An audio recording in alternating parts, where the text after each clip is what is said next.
14 July OTT নেটফ্লিক্সে মুক্তি পেয়েছে বিজয় সেতুপতির সিনেমা মহারাজা। আর মুক্তির পর থেকে প্রশংসায় ভরে গেছে মহারাজা। আর ওটিটিতেও রেকর্ড করেছে এই সিনেমাটি।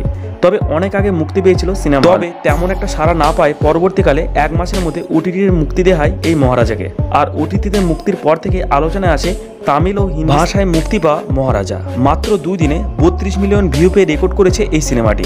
আর এটি বর্তমানে নেটফ্লিক্সে 3 নম্বরে আছে।